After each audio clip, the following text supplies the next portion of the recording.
William the Conqueror, the boy who became a king. Welcome to Memorandum, the podcast where history breathes again and the remarkable lives of world changers remind us of our own journey. I'm Nefertiti, and today we walk into the 11th century to remember a figure whose name shaped the course of England and left an impact still felt today. William the Conqueror.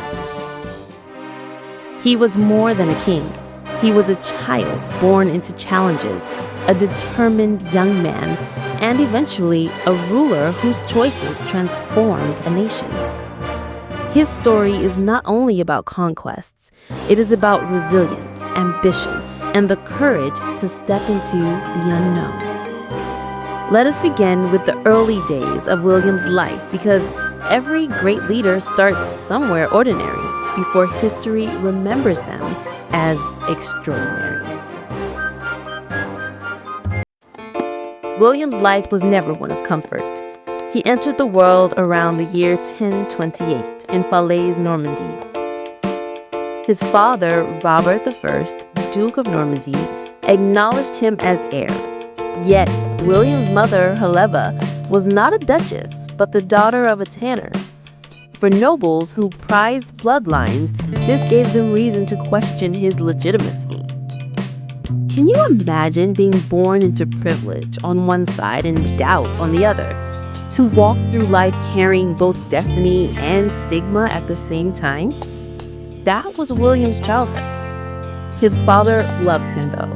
Before leaving for a pilgrimage to Jerusalem, Robert gathered his nobles and made them swear loyalty to young William as his successor. William was just 8 years old, only a child, yet already a duke in name. When Robert died on the journey, everything changed. Normandy was not peaceful. It was a land of ambitious barons, each hungry for power. Many saw this boy duke as an opportunity. Plots unfolded, assassinations stuck close. At times, William had to be hidden for his safety, passed between guardians like a secret to be protected. Think about that for a moment. How would it shape you to grow up surrounded by betrayal, where every day might bring a new danger? For William, those years became his forge. He learned to trust carefully. He learned to listen more than he spoke. He grew into a leader not by choice, but by necessity. By his teenage years, William was no longer a boy to be protected. He was a man taking back his duchy. He fought rebellions, built alliances, and proved that Normandy had a ruler strong enough to endure. Another turning point came through marriage. William chose Matilda of Flanders, a woman of powerful nobility. Their partnership was more than strategic, it was strong and enduring. Together, they raised children and extended William's influence beyond Normandy. In a world where alliances define power, this marriage was both wise and heartfelt. Then, destiny knocked again. Across the English Channel, King Edward the Confessor of England died in 1066, leaving no direct heir. William believed Edward had promised him the crown, yet Harold Godwinson, a formidable English noble, was crowned king instead. What do you do when something you believe is yours is claimed by someone else? Do you accept it quietly, or do you rise and fight for it? For William, the answer was clear. He would claim what he believed was his. That September, he gathered an army of Normans and allies from across Europe.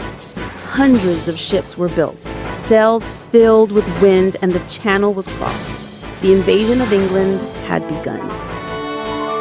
October 14th, 1066, the Battle of Hastings, a day etched into history.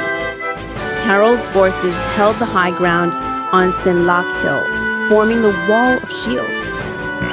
William's army charged again and again. Imagine the sound.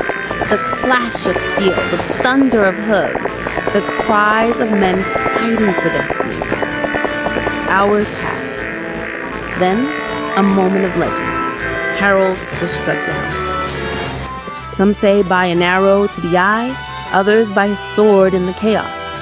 What matters is that the English lines broke. William seized victory. In that single day, he became more than the Duke of Normandy. He was now William, King of England, forever remembered as the Conqueror. Yet his work was not done. To rule was harder than to win. William built castles, stone fortresses like the Tower of London that still stand today. He reshaped English society with Norman law and customs, and he left us the Domesday Book, a vast record of his kingdom's lands, wealth, and people.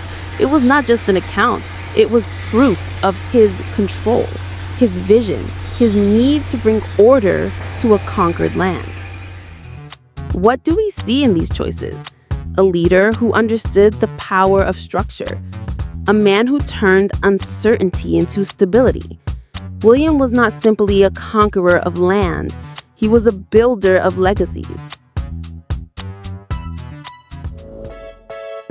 William's reign did more than crown a new king. It redefined a kingdom. His Norman influence reached deep into England, reshaping its language, its law, its very identity. Think about the English language we speak today. The words we use, our daily conversations, are layered with the echoes of both Anglo-Saxon roots and Norman French. That fusion began with William's conquest. Even now, nearly 1,000 years later, his presence still lives in the way we speak. He strengthened royal authority, reorganized land ownership, and built fortresses that guarded not just his rule, but his vision of stability. And with the Domesday Book, he left behind one of the most remarkable records of the medieval world, a snapshot of life, wealth, and power preserved for centuries. But beyond the politics and the castles, William's life teaches us something more personal. Here was a man born into doubt, a child who could have been dismissed, a boy who was hunted, a leader who was tested again and again, and still, he rose. So what do we take from his story? That no beginning is small enough to erase your future. That no setback is final unless you stop moving forward. William reminds us that resilience is stronger than circumstance, and vision is more powerful than doubt. When you face challenges, when doors close, when people underestimate you, remember this. Even a boy who was hidden for his safety became a king remembered for centuries. William's story tells us, do not fear failure. See it as a teacher. Do not fear challenges. See them as your forge. Greatness is not about never falling. It is about standing each time you do, stronger, wiser, and more prepared for what lies ahead. Thank you for joining me today on Memorandum Podcast as we walk through the remarkable life of William the Conqueror. His story is not only about conquest, it is about courage, vision, and resilience. Lessons we can carry with us today in our lives, in our own battles, both big and small. Every moment of history we share here is a reminder that your life, too, can shape the future. Every step you take adds to a legacy that reaches beyond today. If this episode inspired you, don't forget to subscribe, share, and join us again. Tomorrow, a new episode of Memorandum Podcast arrives with another iconic figure whose life will guide and inspire. I'm Nefertiti, and this has been Memorandum, where history becomes a mirror for our own journey. Until next time, keep moving forward with courage.